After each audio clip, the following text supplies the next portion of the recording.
I'll kind of pipe in as people are showing up. But what I'm going to do now is I'm going to turn on my screen, share screen. No, that's not what I want. Everything. And if I click the share my screen button, y'all ought to be able to see. So are you seeing the like my screen with a window effect or a mirror effect? Oh, now I see it. There's something here. It's kind of, yeah, it's not clear So yet. if I click on this, are you seeing the Haas live tooling manual right now? Yep. Yeah. Okay. Wow. Look. So now you're seeing everything that I'm seeing on my screen. So if you want to just Yeah, it's work. see, Yeah. yeah, if you want to see this without people and comments, you would go up and click on share only, and that will Yeah. take that away. No, it make it big, more big, Yeah, I'll big make it screen. bigger. Now the thing is, when I post this video after we're done here today, you'll see the whole screen as I'm seeing it on your whole computer. So if there's something that you're not quite seeing, you can always go back and look at it, or you can, uh, you can always text me, always with questions, of course. So, Yeah. so this one, kind of, even though there's just two of you here right now, I'm just gonna get started because I kind of like to be done by 10, and that way you guys it will give you time to, like Sam, you and Sam both have your C-axis operations program done.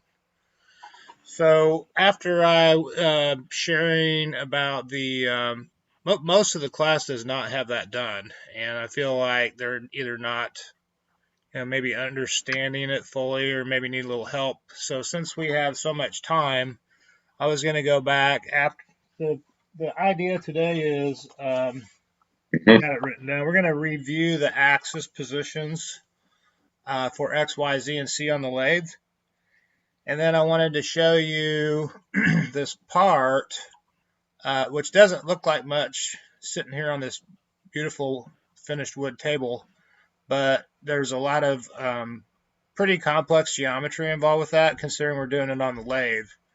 And I wanted to go through with my Mastercam file and kind of show you how we generated those tool paths and also post a few of them and go through the live tooling manual to morning go through the live tooling manual for the Akuma and talk about the differences between Akuma and Haas live tooling. So that'll be pretty awesome.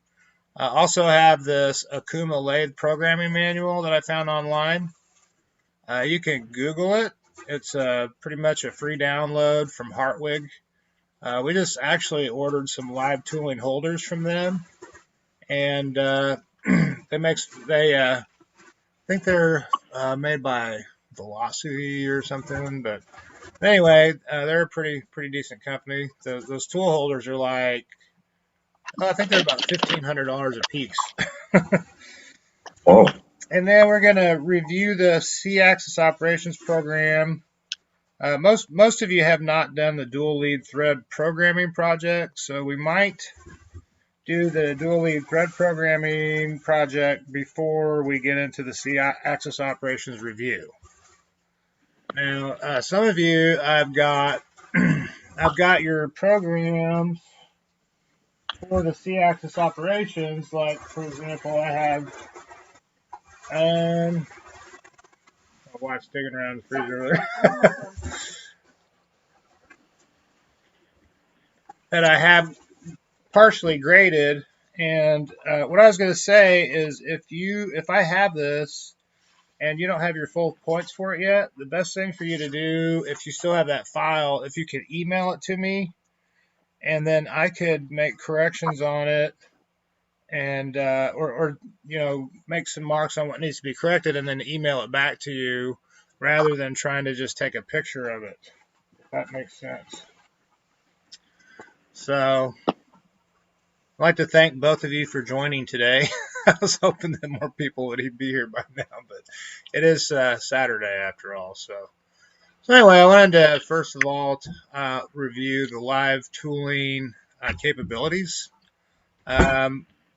This is a little confused. Is everybody seeing the Blackboard live tooling diagram? Yeah. Yep. No, I see just the picture. Yeah, just this picture. It says y-axis compound motion. Yeah, I see How that. about Yeah. you, Sam? Are you seeing this? Yes, awesome. About 45 screen. Well, that's only when I get on the UJA screen. When I get off the UJA screen, you should just see one screen because it's kind of a mirror effect because it's looking at my computer and my computer looking at itself. Oops, wrong tab. So anyway, the easiest way to think of the live tooling is if you think of a mill. Because on the lathe, because it's a slant axis, it's kind of shaped in more of a shape of an X. Whoops. So in other words, got this nifty little Autodesk app that lets me draw. So in other words, our X and Y, if you're looking at the spindle, this being the spindle, if this, it's not a very good circle. If the spindle was right here, X and Y would be crossing right in the front of it. So the ideal way to look at this and think of it when we're programming is more like Y and X. Now, when we start programming Y, this is what gets really confusing is because when we start programming Y,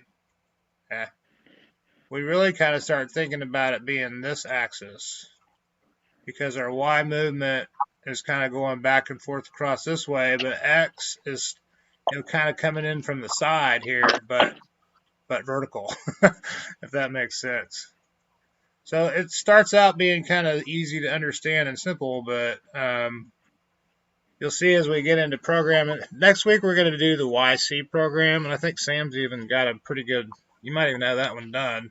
So you and Chris are like way ahead. But as we kind of start talking about that and program it, you'll see it gets kind of the water gets really muddy on it once we start programming it. Now, also here we have our C-axis.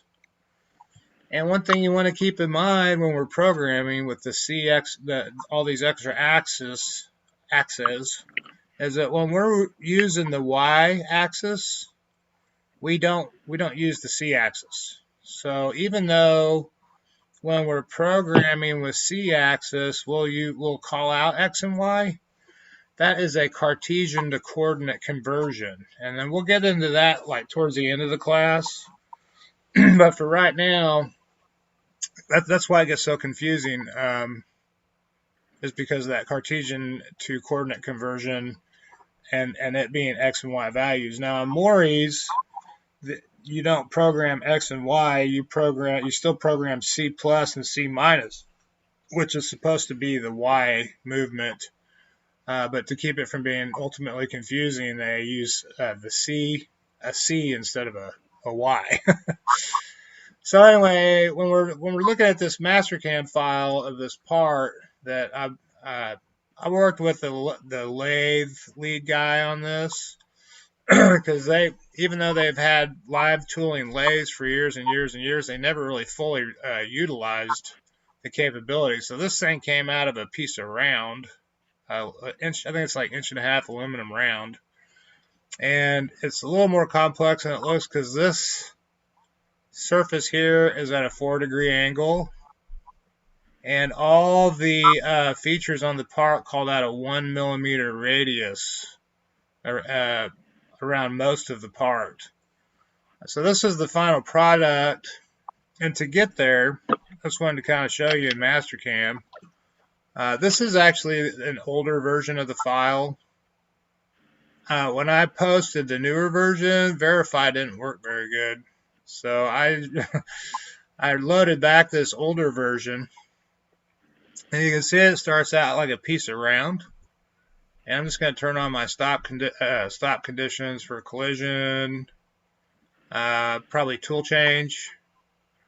And I'm going to go in and turn on my color loop. I like the color loop because it will kind of isolate the tool paths by color. So first off, we're going to run the OD turn. So it turns it down to the very smallest shape it can be to actually retain the features that need to have the rectangle features that need to be that are called out on the print. So the next operation, some of this should look pretty familiar to you because this is what we've been doing in the class. Next operation, mills these steps, and it mills around the front and side. So that this is a 1/2 inch end mill doing a lot of this work. Come on, tool change. So you can see also that the end mill is coming in the side here and putting this radius on the front, and it's putting the radius on the step. And then we come in with our face milling holder. Now this would be an example of Cartesian polar to Cartesian milling, where we're taking X and C movement and we're actually programming X and Y movement, but only X and C axis are moving.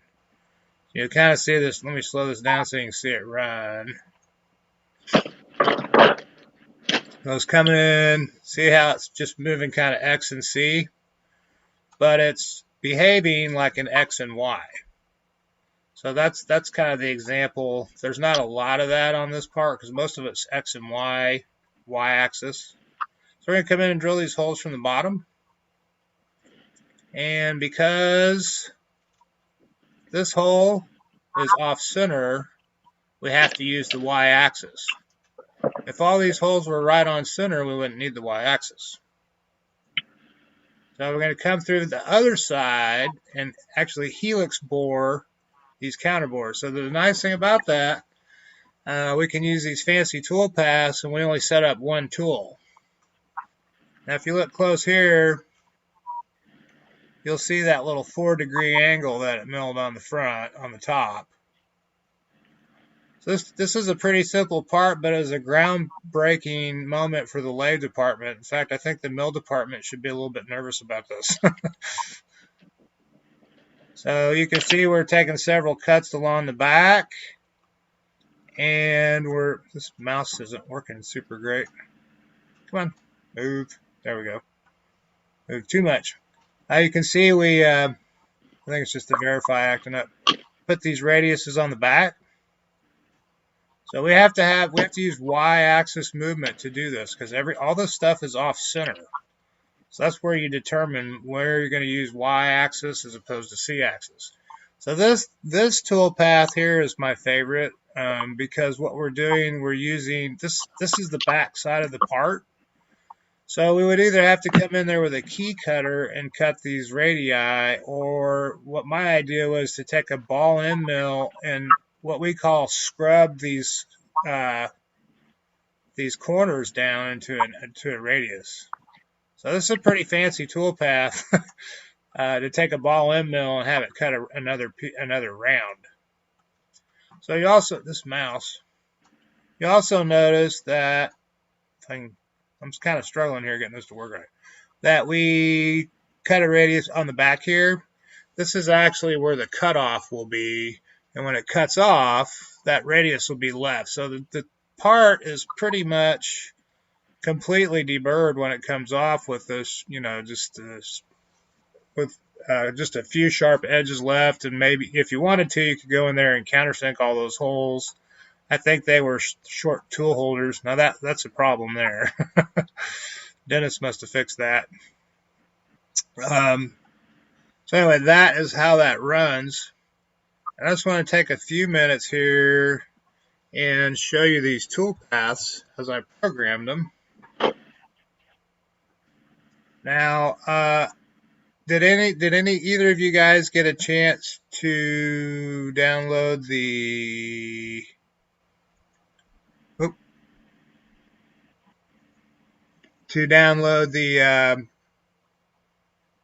Mastercam Home Learning Edition?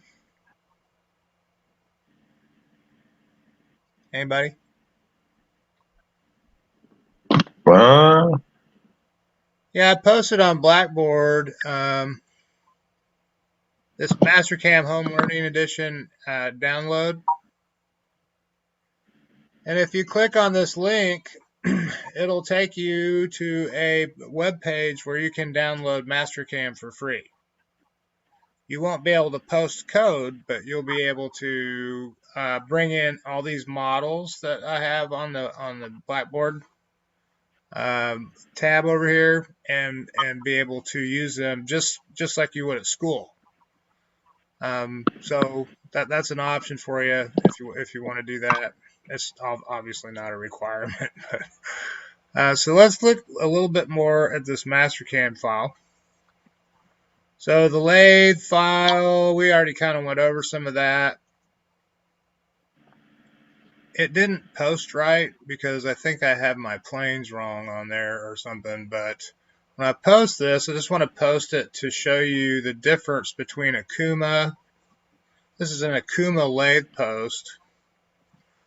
The difference between Okuma and Haas. Because ideally we would be working with our Haas machine today. So you look at it, and most of it's really the same. This G0, X500, Z200, that's just a safe. Dennis, our lathe lead guy, he was saying that was fine. I'm not sure why, but I'm not real super sure what this means. But this Hartwig lathe programming manual would explain it. I didn't want to go into it a ton, but I was going to use it to look up a couple of the M and G codes. Here we go. So you'll see we got our G50. Remember what that is? It's our governor where we say don't go over 3,000 RPM.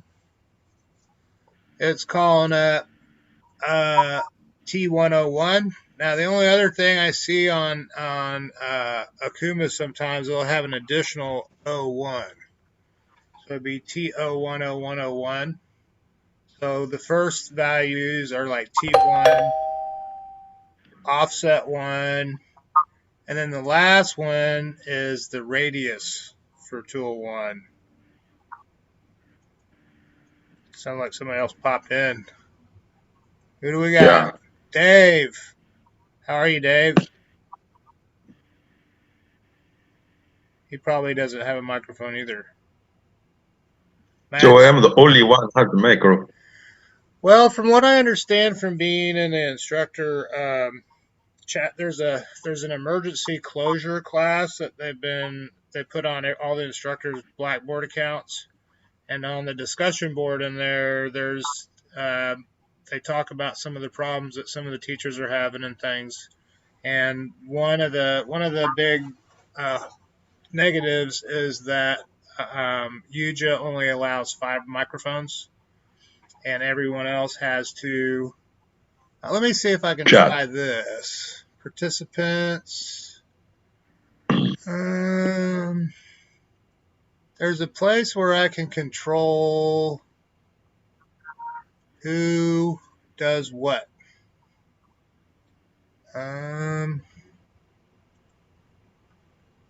Like I'm the meeting owner, and you guys are in here as meeting presenters. So you all have the same status. Presenters should be able to, I think, have video and microphone, but obviously that's not working. They're actually recommending that the students leave their video off because they've been having a lot of problems with the UJA app crashing, like especially during the week when everybody's using it. We're lucky because, well, we're not lucky, I guess, but since we only have just a handful of people using it right now. We're not likely to have that problem. But if you're just joining, I'm screen recording all of this. So after we're done here, I'm going to post it on Blackboard. So again, I'm probably going to keep you for a couple hours. I don't imagine being able to hold people's attention much longer than that. And plus, usually, the class is really geared towards more hands-on machine tool use, or like at least 50-50. But so there's probably maybe not so much today because we're just getting back into it. But I mean, after today, I think we got 5 classes left. There's going to be probably more homework. So I can kind of gauge how you guys are. We're having to turn more to a programming focus, unfortunately. I mean, that's my favorite part of it because I'm a programmer, but I know some of you guys, don't like the programming as much, so I'm sensitive to that. But without the hands-on element, I mean, that's really all we got for curriculum. So right now we're just talking about the difference between Akuma and Haas. So this G18, that's your what? Remember XYZ, XYZ? That's your ZX plane. So most all of your lathe and turning functions are going to be in G18. This G95, I'm going to have to look up. So the cool thing about having a PDF is you can say Control F. And when I press Control and F at the same time, it lets me search the codes. So I'm going to turn on my caps. G95 is feed per rev. So that is so we had G96 and G97. Akuma is G95 and G94. So, same principles, just different code. So I'm just trying to teach you that when you walk up to a new machine tool, don't be fearful of it. Okay, so G97 now, that's probably going to be our constant surface feet. And let's look up N42 and G97.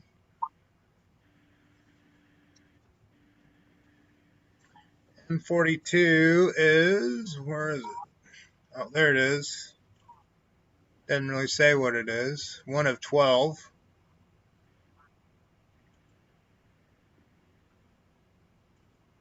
And there it is.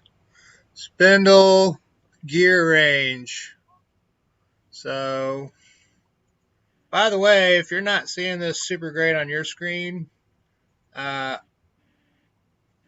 I post the video, anything that you can't see very well, you'll be able to go back and see pretty clearly if you have that kind of patience. Yeah, want to see yeah. it. Can you see it fine? Yeah. No, it's not clear, no. So this is just kind of a spindle gear selection. I'm going to say that's generally optional for certain machines. So everything else is the same. The geometry, your G96, that's got to be your surface feet. And for some reason, these X values are doubled. And I think it has a lot to do with the plane that I was in when I posted it. So I need to go back and fix that. But that's a minor issue. All right, so let's not save anything here. And we'll go back to our beautiful Mastercam file. And I like to kind of keep a tight ship here. So, oops. So I'm going to minus that one. And it's just another lathe toolpath. I guess we could just post it for fun here. I have the luxury of having an Akuma lathe post because I brought it with me from work.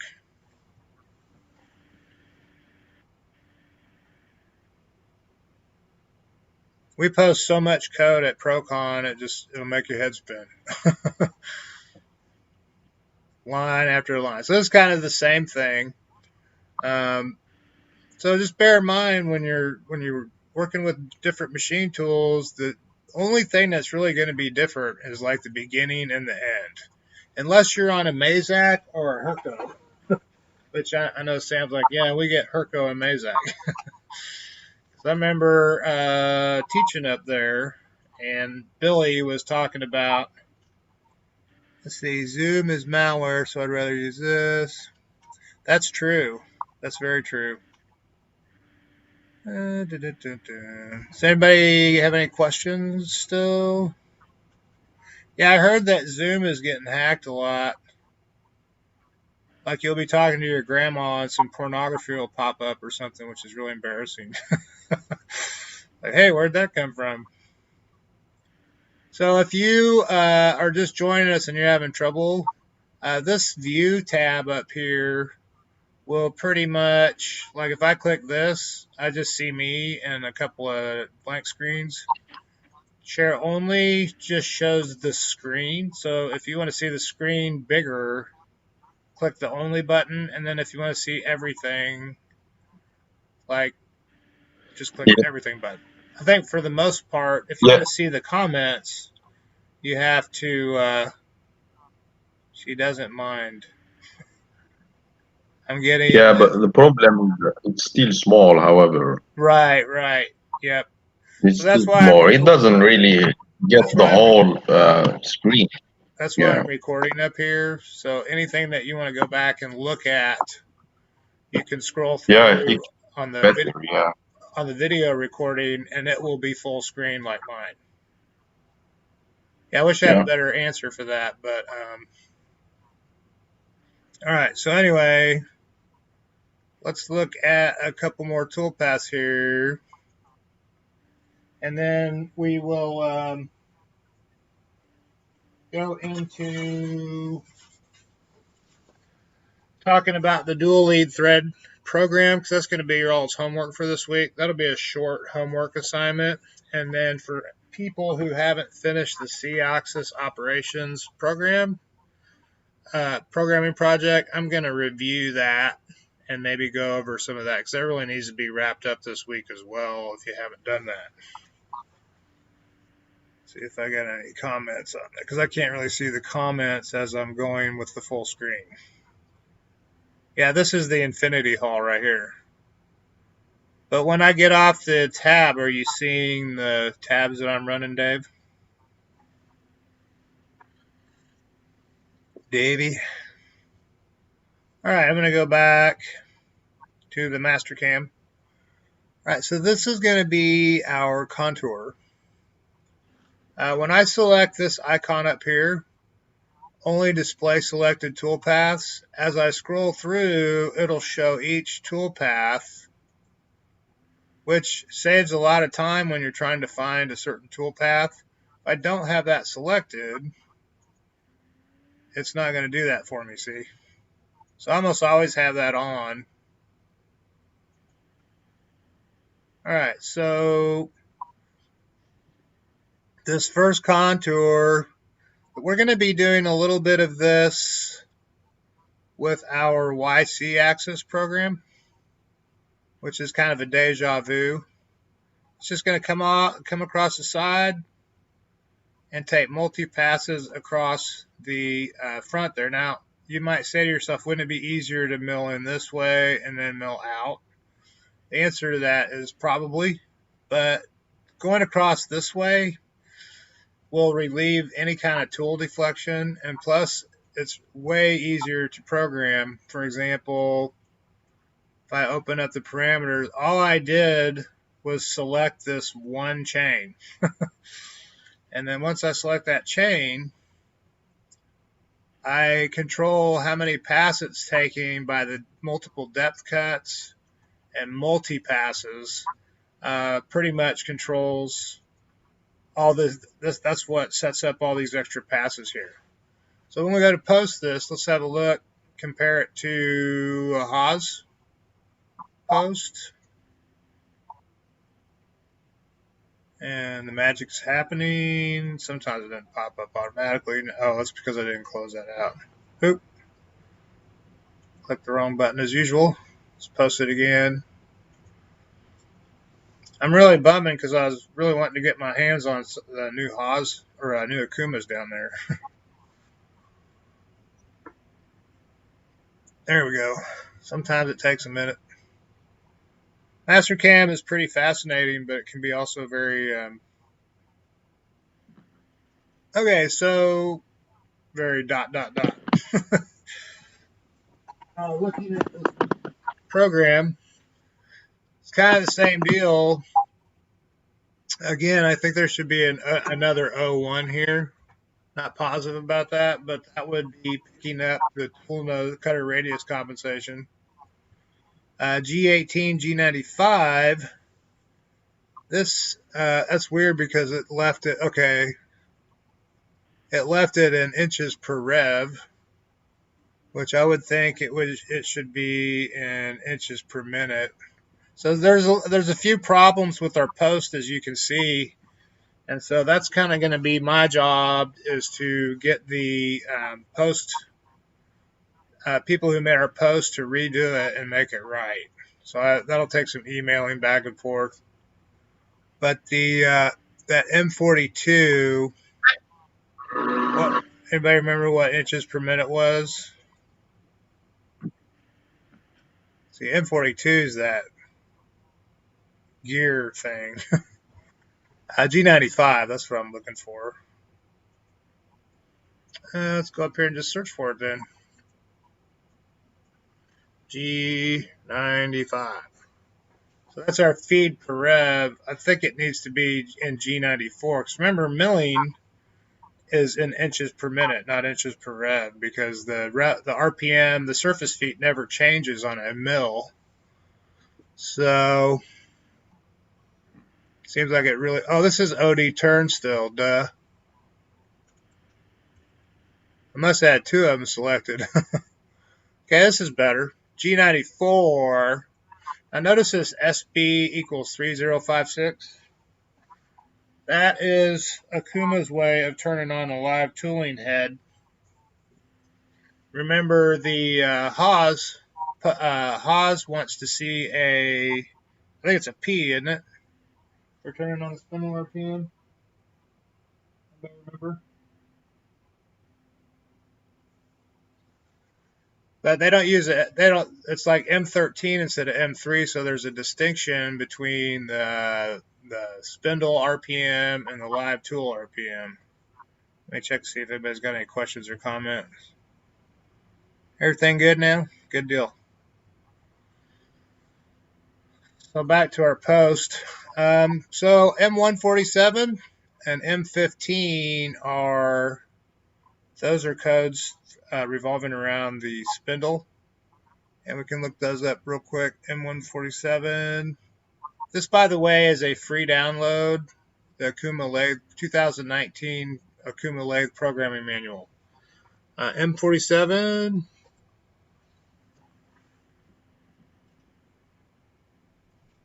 And it doesn't say what M47 is. I think it's a spindle clamp or spindle engage or something like that. I love that. M110. I guess it didn't have an M40. Oh, there M147 and M110. Why didn't somebody stop me? There'll be a test about this at the end. 47. And where are you? M147. Right here. C-axis clamp. So here's look at all these M codes. There's hundreds of them. Then M110 is C-axis joint.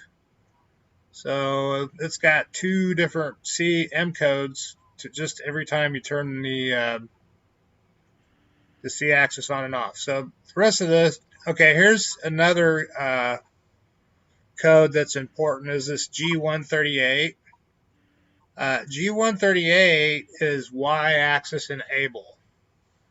Now, if I remember right, the Haas lathe does not require a special code to turn the Y-axis on and off. So with Akuma, you have G136, G137, and G138. And those all revolve around, are you going to do polar milling or are you going to do Y-axis milling? So let's check it out. G136 is, having a hard time finding it. Let's try 1 of 14. Here we go. If you execute y-axis control mode off, G136, the y-axis is positioned in the center of the y-axis. So that is y-axis off. G138 is y-axis on. G137 is polar to Cartesian conversion. And I'll show you that when I get there. But this is all just y-axis movement. So we use G137. Or I'm sorry, G138. And then we do all our movement. We're actually using cutter radius compensation. I found that the Akumas really like it better when you program the actual toolpath and use a wear feature. So like if you had a full-size cutter and everything was going fine and no regrounds or anything, you would use a 0 in your offset instead of a 0.250 for a half-inch cutter, if that makes sense.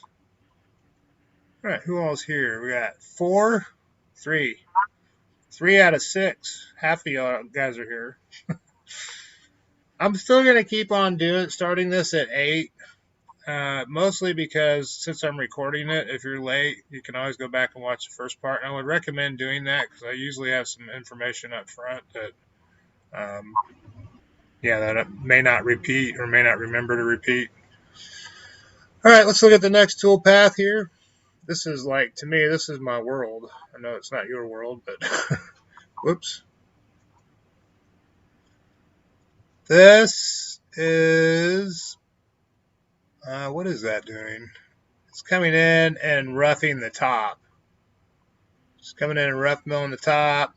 This is kind of the same sort of tool path, so I'm just going to post the ones that are different. So it's just your y-axis movement. You're going to turn on your G138. In fact, let me finish going through this. I like the NC editor in Mastercam because the Z movements are all in red. So you can pick them out pretty easily. Going through, can you imagine writing this out by hand? Now here's another distinction with the Akuma. You'll notice it has an L value. With the G1, 2, and 3 are all the same, but you can't use an R value. It has to be an L. So L is basically just R. Same thing. They use L instead of R. I wanted to talk about these rotations a little bit. Let's go through the rest of this. So basically, at the end, they're just turning everything off that they turned on at the beginning of the program. G40, turn off the comps. G136 puts it back in, turns y-axis mode off. And this M12 and M146 pretty much just engage the C-axis, disengage the C-axis. Why it turns it on and off here is beyond me. Maybe just to make sure they put it at Y0, because it's a pretty big deal to turn the thing off at Y0, I guess, from what I've read. So, wow, this posted the whole thing. I don't want to do that. All right, so I want to talk about these planes a little bit. When I'm in Mastercam, to get this thing to change planes, like I've got this lathe upper left, mill side 1, main Y step. And you notice it just keeps flipping around every time I go through the plane manager. Mill side 3. So what determines which way it's going to move, which way the tool is going to come out? Turn this on edit. Come on. Is which way this Z is pointing. So if the Z is pointing that way, the tool is going to come from this side. If I move the Z this way and I lock that in at 180, then the tool is going to come from the other side. So this little movement right here, and when I create a different plane for each view, that's what triggers the axis movement. It's saying, okay, well, you want to come from this side now.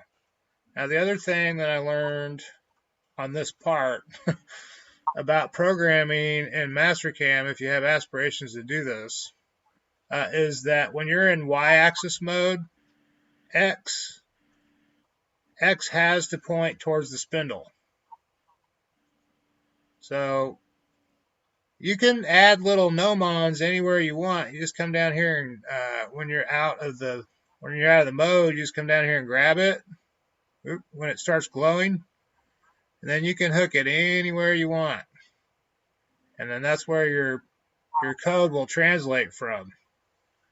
And once it's hooked onto a corner or a center of a part or anywhere you want to put it, you can reorient where the axis is pointing. So for y-axis movement on a lathe, X has to point towards the spindle, and Z has to point in relation to which, try this again, in relation to which way the tool's coming at it. So this is going to be milling this face because Z's pointing this way. And that's what makes the magic happen. Now there's one more thing. These are just regular mill tool paths. I try to avoid these face contour, cross contour. I actually try to avoid these lathe tool paths.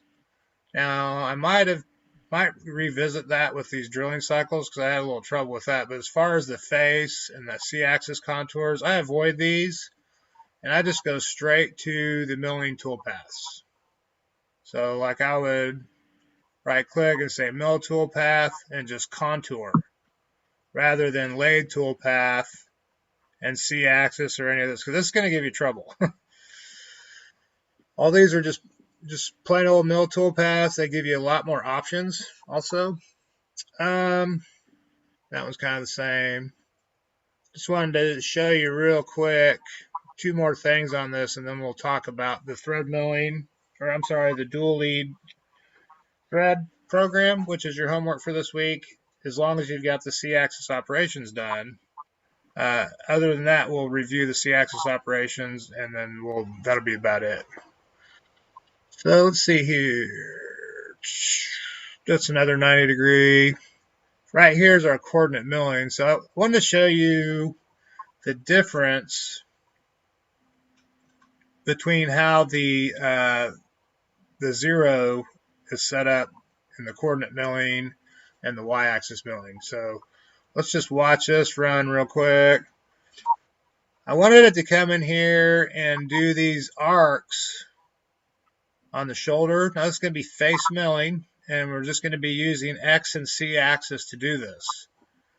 And the reason you could use Y axis, but I always like to use polar milling when I can, because a lot of lathes will have C axis but not Y. So anytime you can use polar milling, it's a good idea to do it. Plus you're not wearing out the Y axis. So I wanted to come in here and not mill across the face, just mill these radii, and the reason for that was this surface is already milled. It's already milled to thickness, and so if I came across the top of it, it would chatter on the top of it. So I set it up, and it did it really great. Just comes in there, mills the angle or mills the radius, and gets out.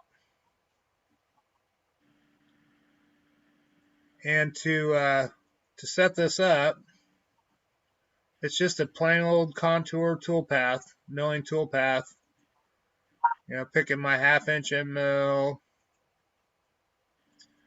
set the cut parameter to, I think we went back and changed this to control, I'm pretty sure. But other than that, it's lead in, lead out. You have to chain your, this one I actually had to create it's a little more complicated. Had to create a silhouette boundary.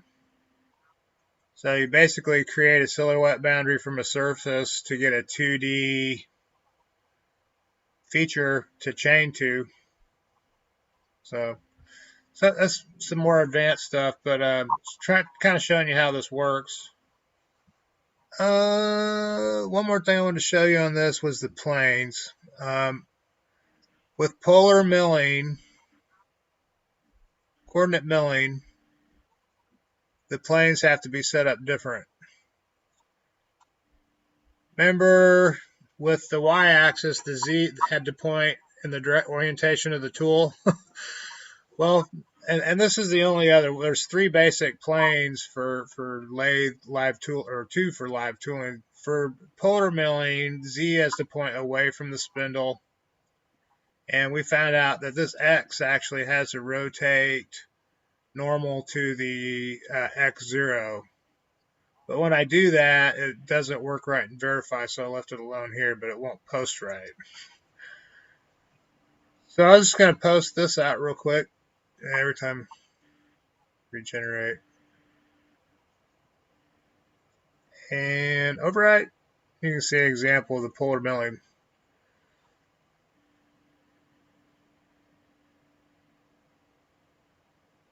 So even though we're using X and C to mill that, it's going to output X and Y. Just like you were programming. The only other difference here is instead of G3 and G1 and G2, it uses G101, G102, and G103. And again, the R values are actually L's. So subtle differences, but it's kind of the same thing. We haven't got into polar milling yet. That's kind of the last thing we do. But here you can see it outputs a T30303 instead of just the 303. SB equals 3056, basically just turning on the spindle, the live tooling spindle at 3056 RPM, which probably exceeds its limits. So the other thing that's wrong with this post is all these X values are doubled. So to keep from having to calculate all that, we just went in there and told it divided by 2. And it will read code like that. So if you ever have a situation where you have to double all your Y's or X's, you can just go in there and do it in that line. If you had to multiply it by 2, you could just say star times 2, and the machine would read that and double it, calculate that for you.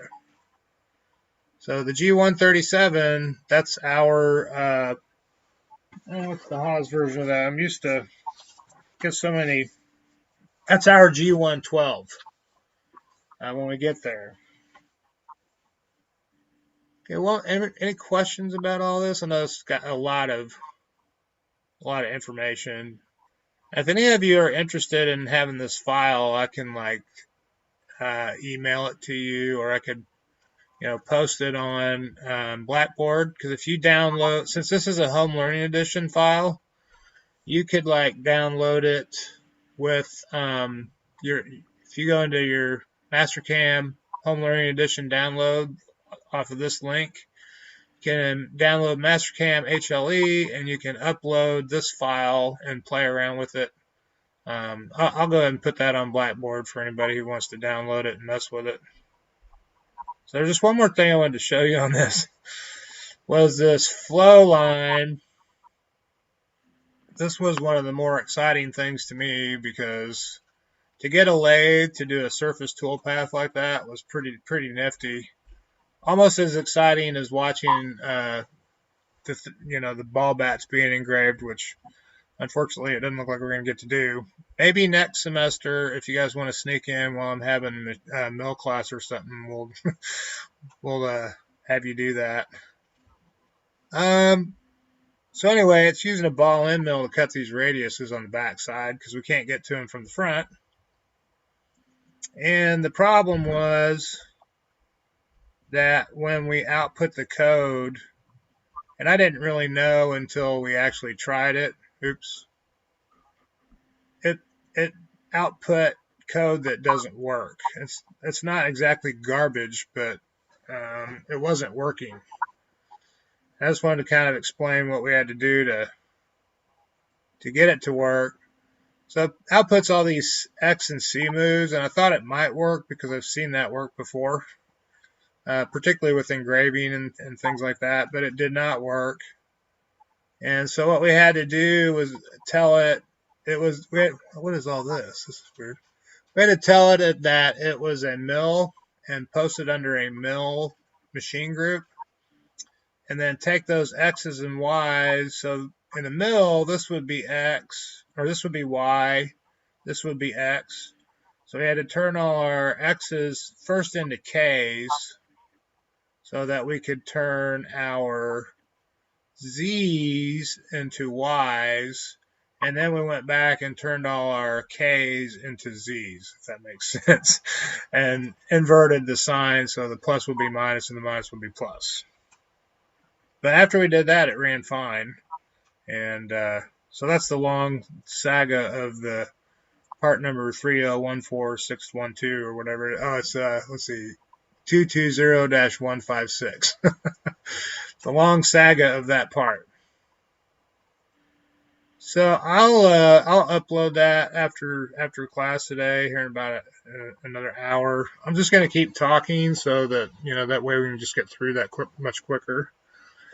The one thing that I don't think anyone's done yet is the dual lead threading, and so I wanted to spend a little time talking about that, and then we'll pretty much review the C-axis programming.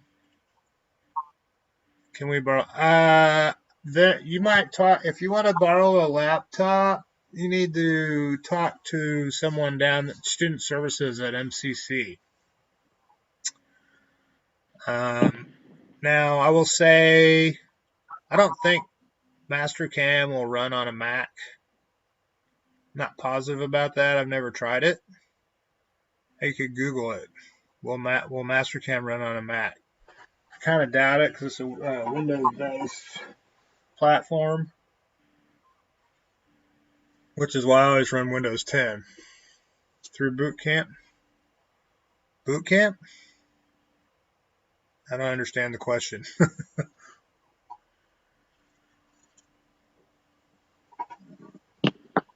So if you runs PC on Mac, okay, yeah, I don't know about that. That would probably work. So, okay, we're going to talk a little bit about the dual threading because it's a short program that you can write. Let's see, programming manual. I'm going to leave that up. So we'll go back to that. The threading cycle that I like is G92. So let's plan on doing the 5/8 dual lead thread again. And what I would go off of is not this one, the programming workbook, Haas programming workbook. And ideally, you would make it out of a piece of 3/4 round or something that you have to turn down. And then that way, we can review the G71 cycle. So start with, there it is, G71. There's a lot of those. So there's a good example of the program G71. And where is it? And I mean, you don't even have to really do a G71. You can just turn it down. IDOD stock removal if you want. You can just use G0, G1. But just take one of these program examples, such as this one. Page 50 here is a really good, you don't have to cut a step or anything, but you can use pretty much all of this copy and paste it into a line, and then copy and paste all of this, and then all you have to do is add the turning. So if you want to take two, you face it first. Let's face it, and then go ahead and turn the OD down to like 623. Because if you look at specs for 5/8/18, oops, X for 5/8/18, you'll get, here we go, US recommended bolt. No, it's a torque table. Oops. It'll give you an idea what you need to turn it down to. 5/8/18. Here we go. Engineer's Edge. That looks familiar. Bad thing about this one is you have to remember which column you're in, because once you get down here, you can't see it. 5/8/18. 2A is an external, middle of the road thread. I think 3A is like the higher class, and I'm just kind of a middle class guy, so I'll stick with the 2A. So you want to turn that down to, no, that's 5/16. Didn't think that looked right. You can do a 5/16/18, but you'd have to do 2 rounds of 9 threads per inch. Okay, here's a 5/8/18. So you turn it down to about 623.5, 623.7. And these are, I believe, let's find your minor diameters. Max. Minor diameter. It's the farthest column. When you thread it, you'll thread it down to 555.4.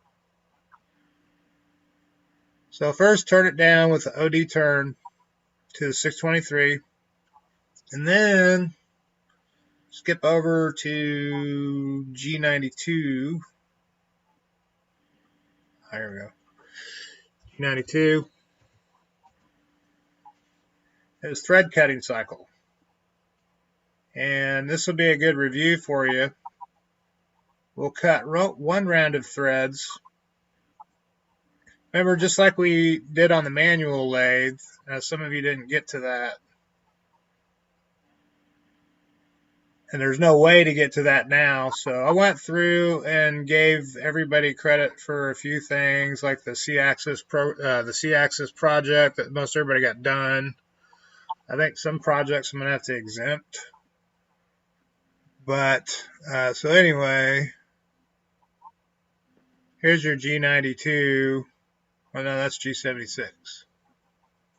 You can use that one if you want. I like G92 because it's easier. You pretty much set your tool up just like this. You know, from G28 is machine 0. You'll call out your threading tool, can be anything. Basically, if the program would cut the thread, you'll get the full credit. So I'm not super picky about start and stop points. G97, S825M3, so that's telling it to be in RPM mode. That's a good point here because, no pun intended, point. Yeah, pun intended. Everybody still with me? Awesome. With threading, you don't use constant surface feet. It just stays in RPM. There's no G96. You can use the same RPM. So this will be your start point right here, your G54, G0. Obviously, your X value is going to change because you won't need to be that far away from it. You can be at X.750 or just somewhere clear of it. That's going to be your retract point. Turn on the coolant. This is pretty much unnecessary. That line is just moving Z again. But this G92 tells it to be in thread cutting mode. X.980 is your first thread cut. So it would be like, less than 623, be like 620. Z is your endpoint right here. Your F would be your thread pitch, which is basically, remember, it's not 1 divided by 18, it's 1 divided by 9. That will be your thread pitch, and obviously you can't do an infinite 111. Just take it 4 decimal places, because that's as far as the machine reads. And the M23, anybody remember what M23 does? Anybody remember what M23 does? Everybody napping? Was that a snore? M23 turns on automatic chamfering. So if you ever look at a screw that you buy at the hardware store, the thread terminates, the last thread terminates. You see right where it's, instead of it being a full ring around the thread. So the thread will, see if I can turn my smoothing line on. Say you're cutting a thread like this. You will see where that very last thread is. If you make it M24, you'll be cutting your threads, but the last thread will be a complete ring. And the problem with that is it makes the thread weaker. It makes the screw weaker. So you're always better off using M23 because it will chamfer that last thread out. If that makes sense. Everybody know now?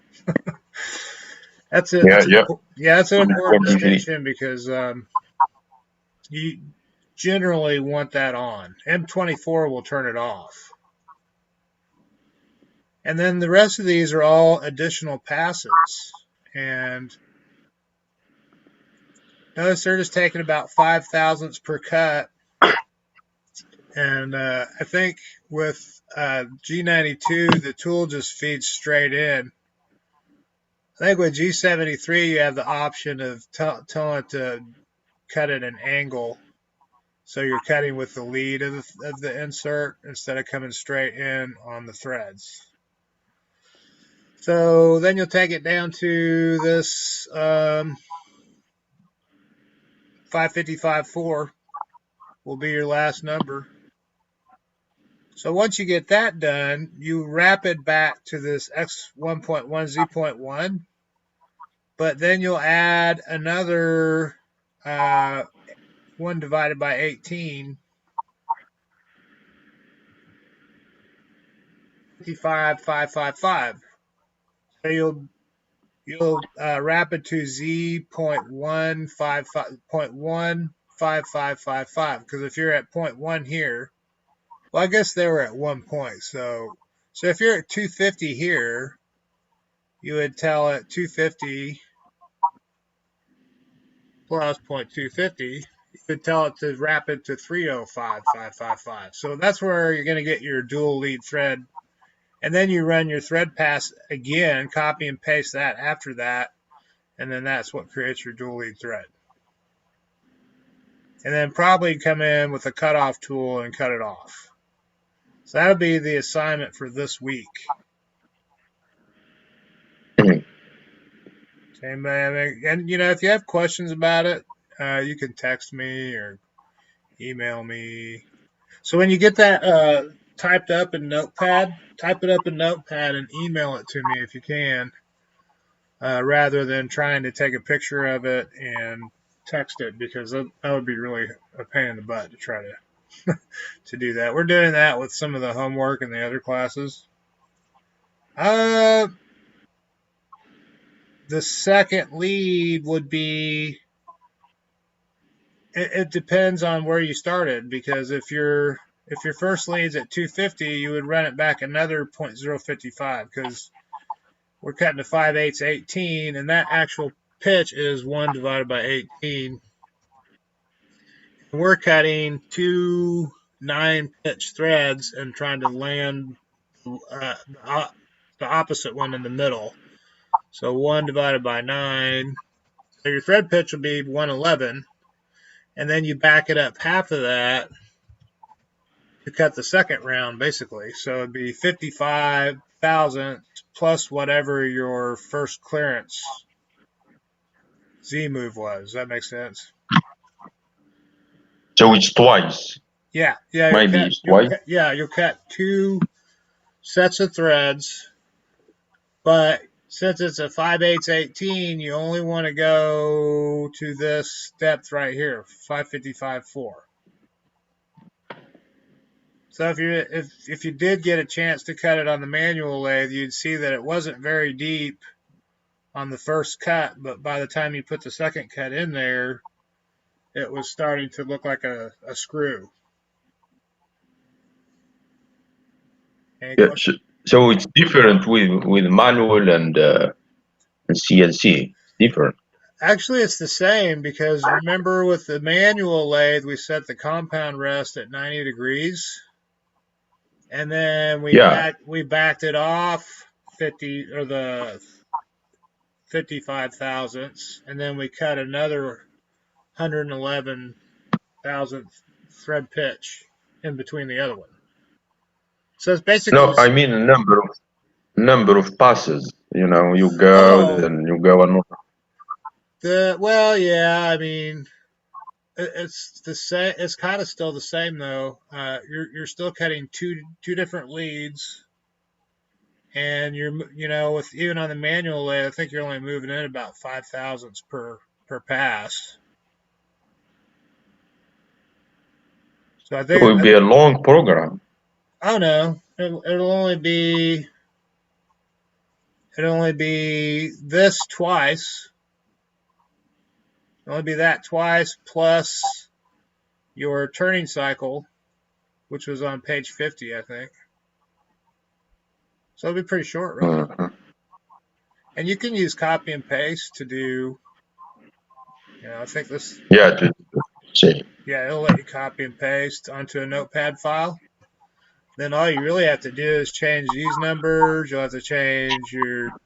You can leave your Z alone. And you can leave this Z alone. But when you copy and paste it, just add 111,000, 55 thousandths to that value. So it'd be 305. 305. That makes sense. Any other questions? Yeah, it's too small on this. I mean, but when I open, that book, it will be better. Yeah, you'll see. It'll be. Yeah, I apologize for having to stare at the tiny screen. That's why I'm recording it. So if you haven't, you have to sit down and watch the whole thing. But if there's a spot that you wanted to rewatch, you could quickly navigate to it, and you can see it full screen, no matter what machine you're on. Yeah. So you'll basically be seeing everything that I'm seeing as a full screen. Yeah, submit until it's right. Yep. So it's a win-win on that. So what I want to do for the last 45 minutes here is spend a little time reviewing the C-Axis program.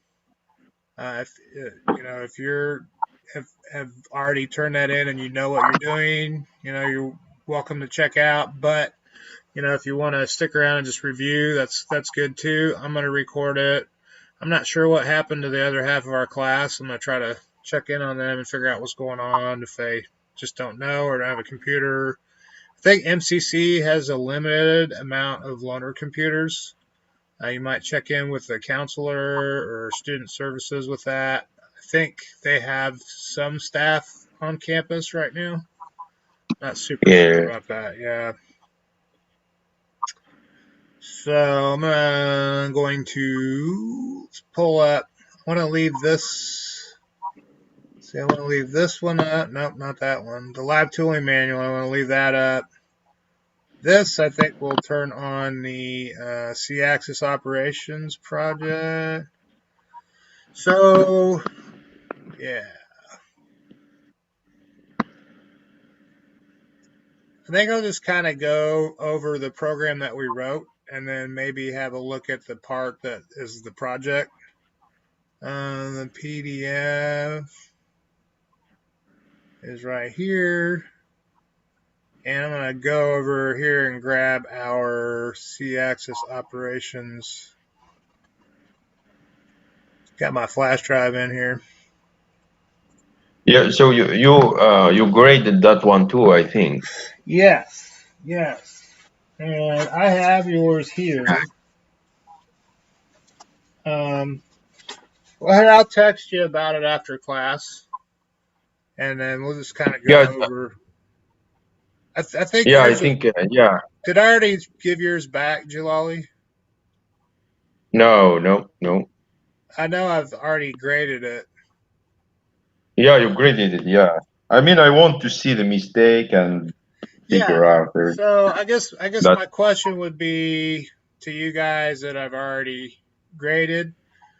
Would it be better? Let me so you can see me. Would it be better for me just to take pictures of it and email it or text it to you, or would you rather email me the copy that you have and then me make corrections and email it back? Yeah, yeah, I think that's work. Yeah. So you want to send me an email of what you've already done, and then I can just translate my marks onto that digital copy and then email it back to you. Me, I already did it. I mean, you graded, so I need the copy to see where I made the mistake and correct it. You know. So just take a picture of it. Yeah, just a picture. Just I Okay. see where is the mistake. Yeah. If you would, I'm going to type in my phone number here. Send me a text with your name because I don't have everybody's name. Then I'll do that after class today. And I know I've got Chris's as well, Sam. So if you want to tell him to send me a text, I think I've got Chris's number though. I'll just snap some pictures of it and do it that way. But any new assignments, it'd be great. It's like on this dual lead thread project. Just go ahead and create a notepad file and email it to me because it's kind of a drag trying to read. Um, I've just got a little iPhone 5S with a really small screen, and I'd rather pull it up in on my computer if possible. If not, we'll work with the picture. How about that? Okay, C-axis operations. Oh yeah, And then, yeah, if you send me a text, Julali, I'll after class today send you some snapshots of your program. Is that good? yeah, that's work. Yeah. Awesome. Okay, so going to S20. Seems like it was a year ago that we were doing all this. I think it's this one. Notepad. Surprised it wanted to know. Didn't even know. And I think I output this from the because remember we had to make a bunch of changes. Oh, is that you, Jalali? Yeah, just trying Six to five add your three. number. Yeah. Here's the 653 number. Yeah. Okay. Uh, Oops. Now I'm I am calling just you. trying, texting.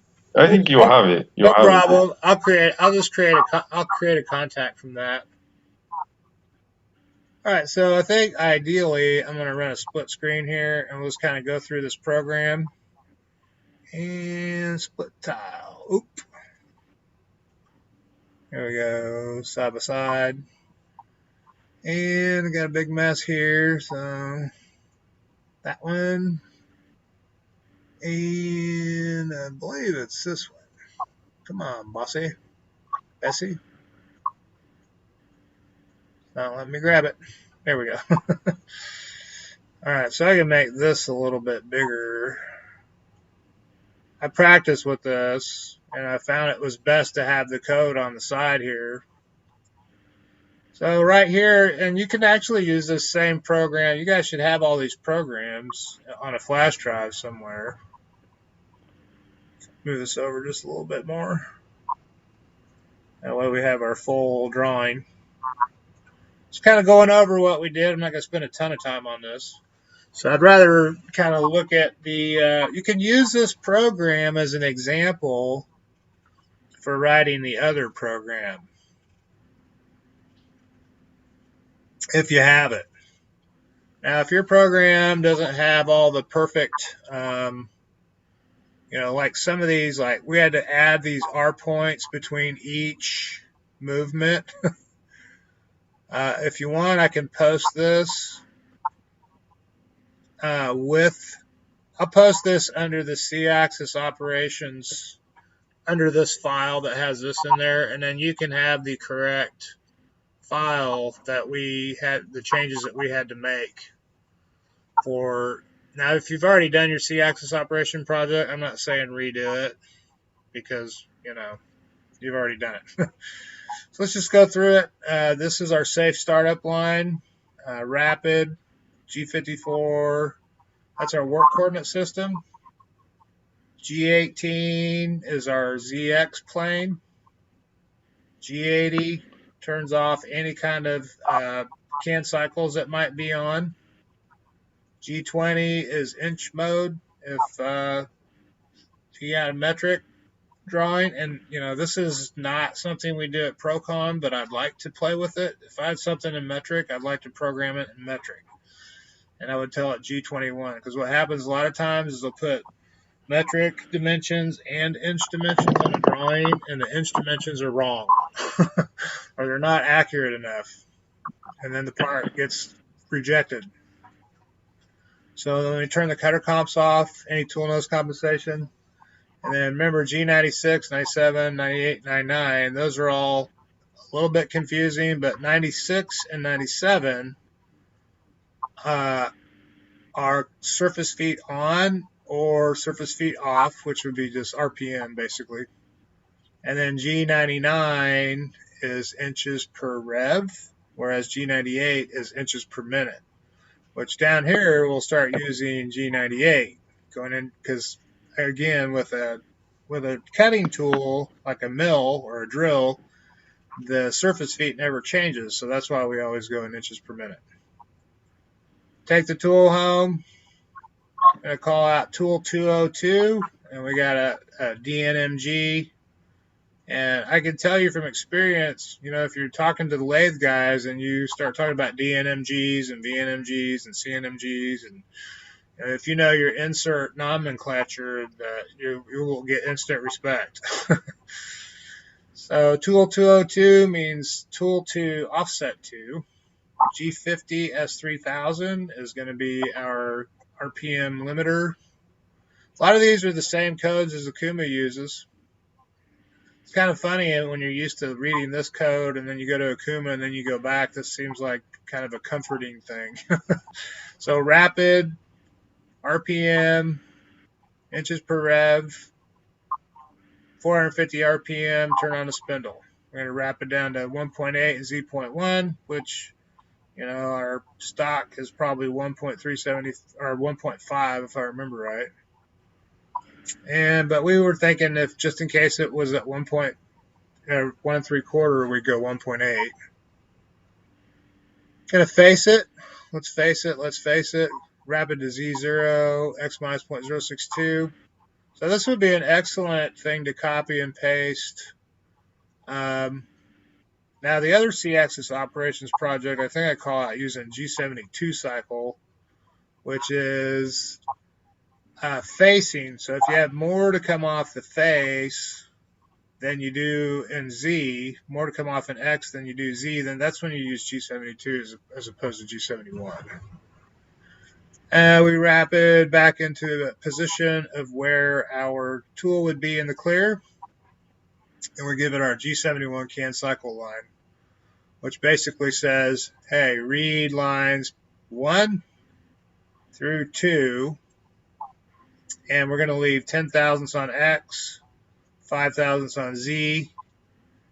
our value, or we're going to take 60 thousandths per side at 5 thousandths per rep.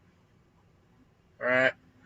So right here, this particular format has to be followed, or you'll start getting all kinds of non-monotonous errors and things.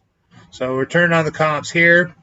Remember, if we had type 2, where we would have a 2 multi-x movement in x plus and x minus, you would just throw another x or a z move in here, and it could be z, the exact same z. It just has to be there to tell it it's a type 2.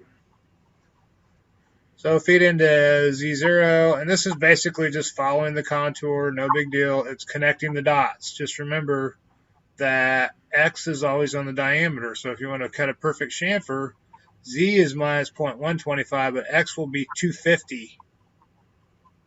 All right, so here we're just telling it to wrap it back and use the G70 code to go back and finish it. Because if you don't put this line in, everything's going to come out 5 thousandths or 10 thousandths too big, because you're telling it not to go back and rough it or finish it. Okay, notice we come back here. There really should be an M5 in here, because we're going straight to a radial tool, right? I don't know. I think the only reason we were getting away with that is because some of us were turning it and then pulling the part out. But yeah, there should be an M5 there for sure, like right here.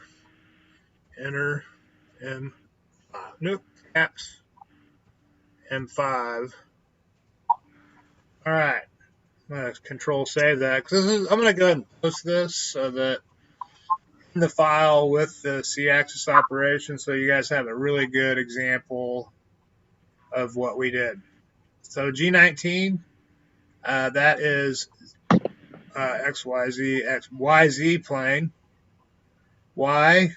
I don't know, because it's confusing to me. With bills, it's not confusing, but for some reason lathes are. And I'm kind of going, you can go back to that sheet, and it's in the book. I'll see if I can hold it up to the camera here. It's the sheet with it's all the G19. We got two really good cheat sheets. Got the M codes and we got the G codes. So that also has our work planes on it. Can use for a cheat sheet. I always have those out when I'm grading your papers, just to make sure that I'm grading it right. Let's see. Let's go back to here we go. All right, so okay, then we're going to a radial tool. Remember, radial is coming in from the side. Axial is coming in like an axle. For like, if this was your part was the wheel, the tool would be the axle. And remember how to set these up. Like the face of the tool touches off on the front of the part, and then we'll go half the diameter of the tool to put the center of the tool at Z0. And then we'll touch the outside of the tool and just go to whatever the diameter of the part is further in the minus. That way, if we tell the tool to go to X0, Z0, the tool will be right in the middle of the Z, and right at the center of X would actually crash.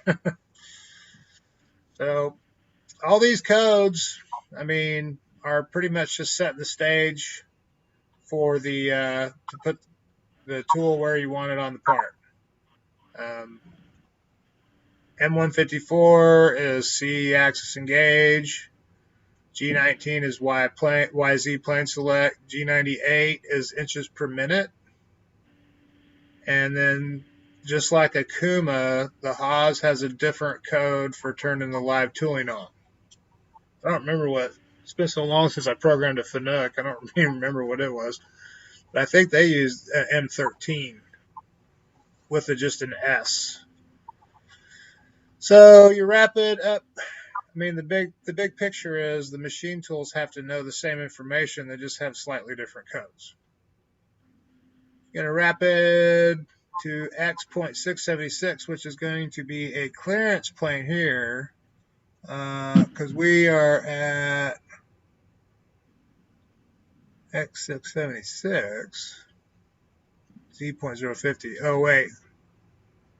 Radial, center line of tool. What are we doing? Oh, we're milling these slots. That's what we're doing.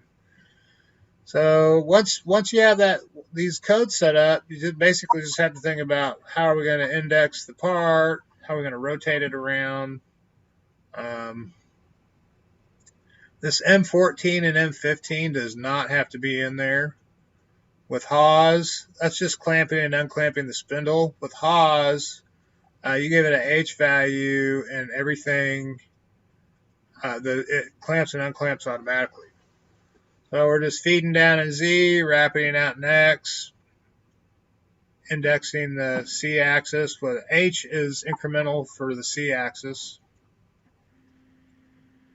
And then going back to home, notice we turn it back to G18 and G99 each time because it puts it back in lathe mode, which I found to be a really good practice, because if you don't, you'll forget, and then you'll be turning inches per rev when you're trying to turn inches per minute.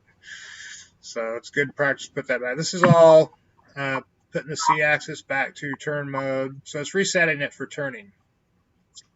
Same thing here, radial drill, coming in the side and poking these holes in there. So these codes mean the same thing. These values are all your geometry. The G243 is just a drilling cycle. Needs an R point and a Q value. Now, the one thing that's tricky here is you're not like you think mill and you think feed down to Z. Here we're feeding down to X. All right. Does anyone have any questions about that? Sam's checked out. And just me and Dave now. All right, I'm going to go ahead and continue to go through this for the benefit of people that did not show up, and then that'll be good. All right, so example of an axial drill. We got G18 instead of G19 because we're on the face again.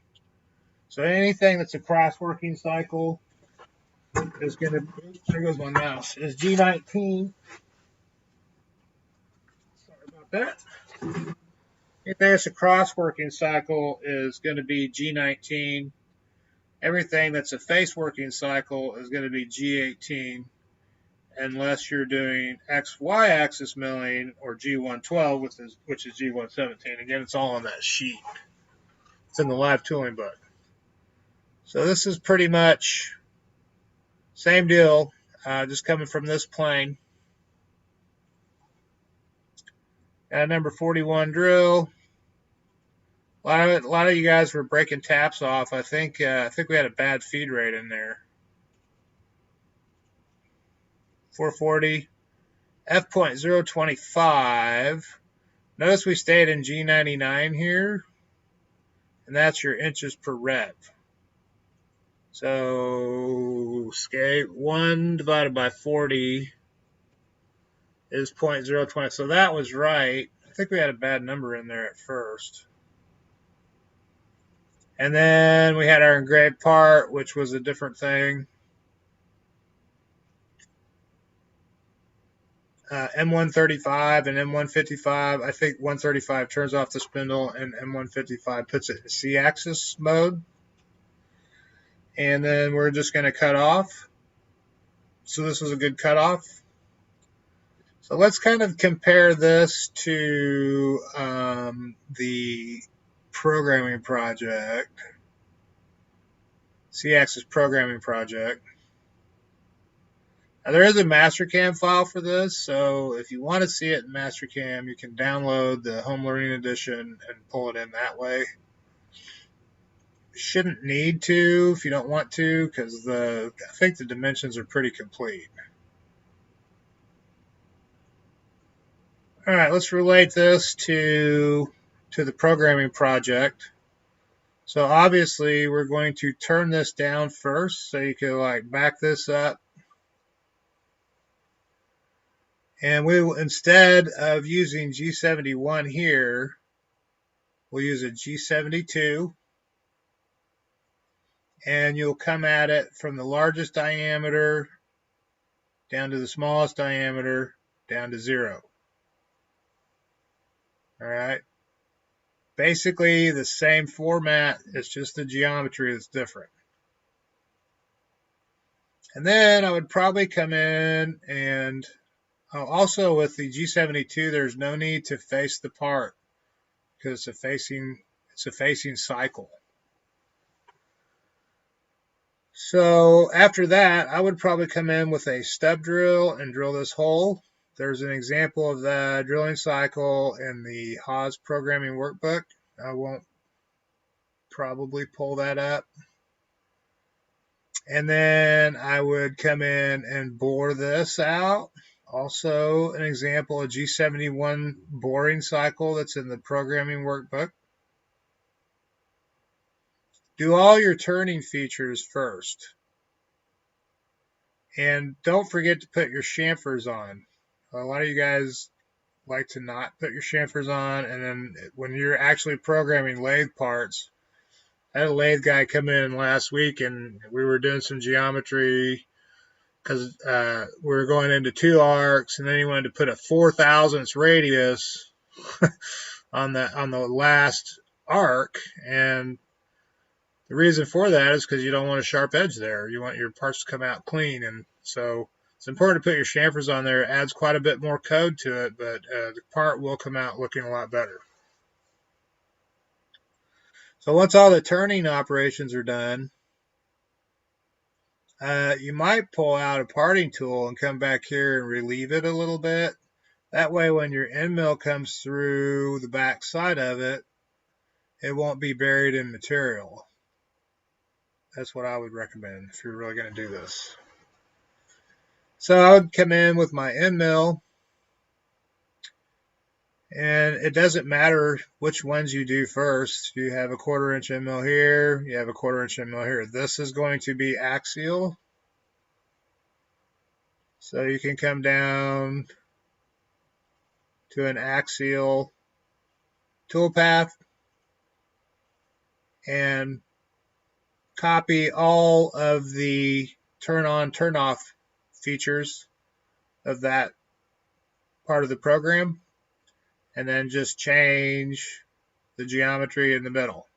So this way you're feeding an X, this way you're feeding in Z, and then you'll have to rotate the part. I would probably come in the middle, cut this, rotate the part 90 degrees, come back and cut it again. So keep rotating and cut back and forth until it's all 3 of them are cut. And then I would pull out a radial end mill. So you've got a really good example of that right here.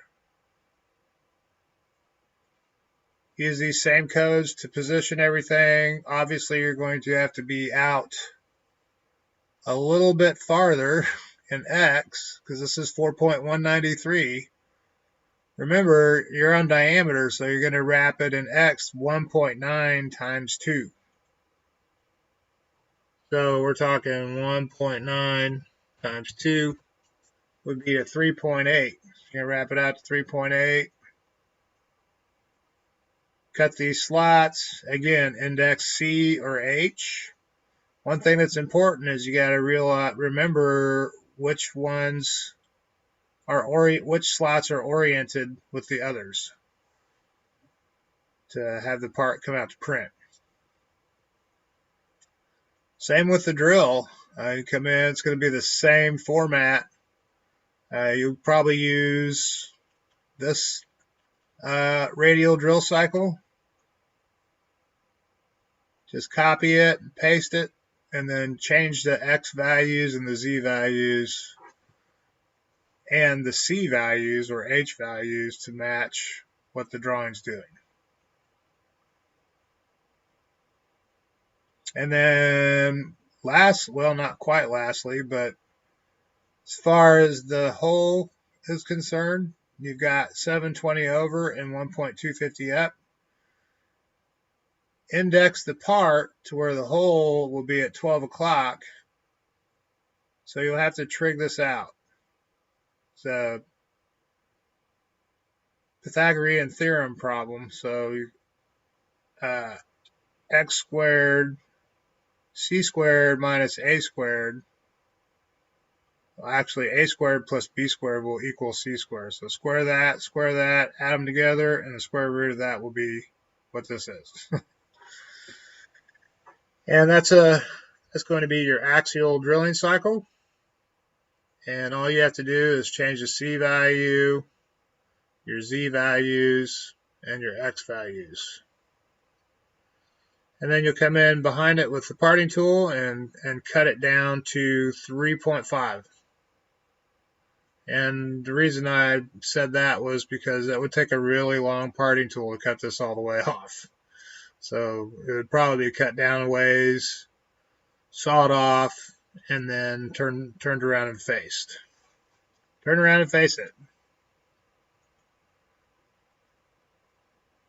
So anybody, Dave, you got any questions about that? I think you've turned yours in too, haven't you? Or you were almost going to turn yours in. Halfway done with that one. Do you have any questions about it?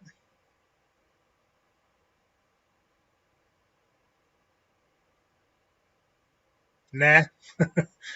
Well, that's about as much as we're going to get done today. I wanted to kind of go light, and next week we will start programming the YC project, and I will post this video on Blackboard as well as this program and the Mastercam program for the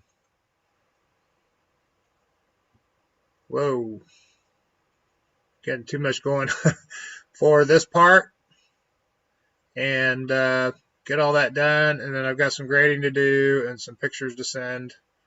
But as far as that goes, if you don't have any other questions, I'm just going to go ahead and sign off here.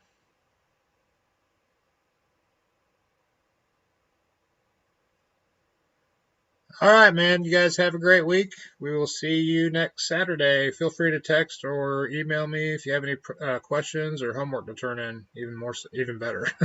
Take care and stay healthy.